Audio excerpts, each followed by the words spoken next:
Okay, today we're going to talk about free radicals and radical reaction mechanisms. So what is a free radical? Let's start out with that. So a free radical is where we have an unpaired electron in our structure. So the simplest free radical on carbon that we can draw is the methyl radical. And this is where we have a methyl group, so a CH3, where you have a single unpaired electron present. And that is our free radical species.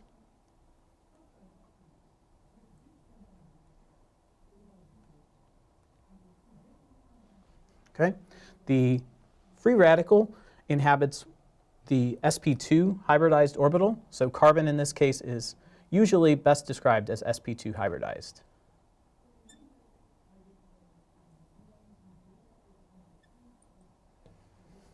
Okay. And just like when we discuss carbocations, the greater the substitution around that carbon center, the more stable that carbocation is.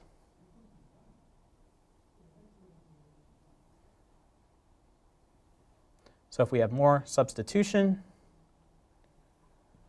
that's going to lead to greater stability.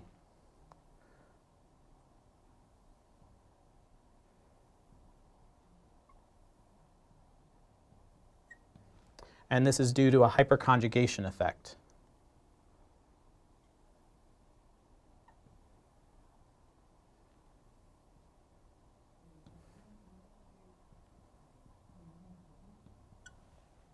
Okay, so as we go from methyl free radical to a primary free radical, we're going to replace one of our hydrogen substituents with a methyl group. So here is our primary.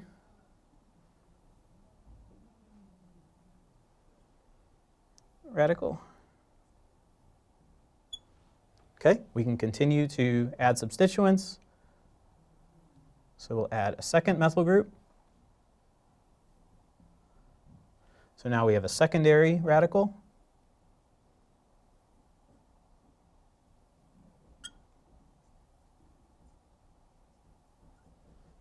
And finally, the most stable free radical species are going to be tertiary free radicals,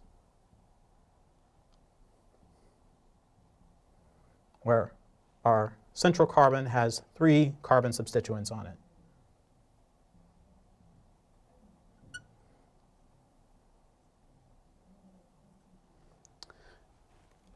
And so these go from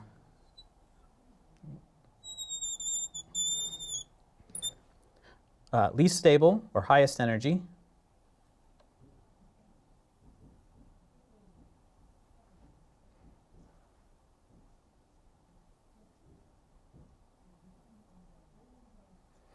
to our most stable or lowest energy.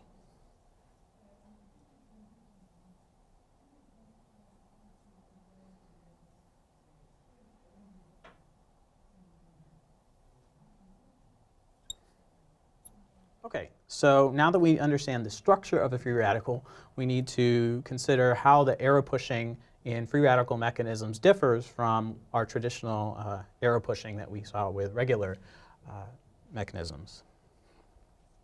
So we're going to talk about arrow pushing next.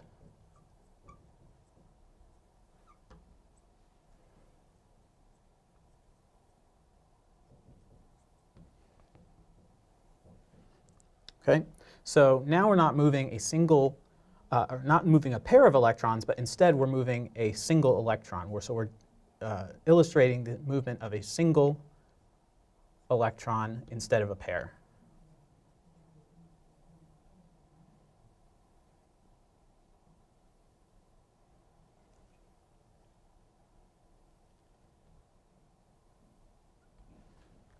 Okay, so for example, if we start with a structure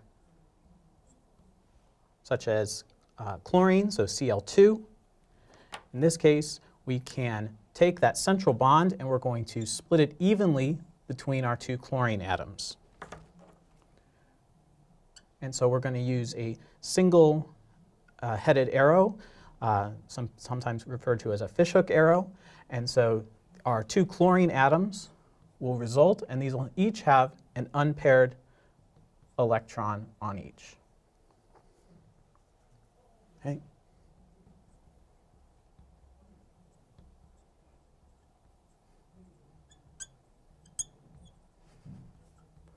So the fishhook arrows represent single electrons moving around. In this mechanism, we split the electrons evenly between the chlorine atoms, so we call this even splitting of electrons between the two atoms. We call this homolytic cleavage.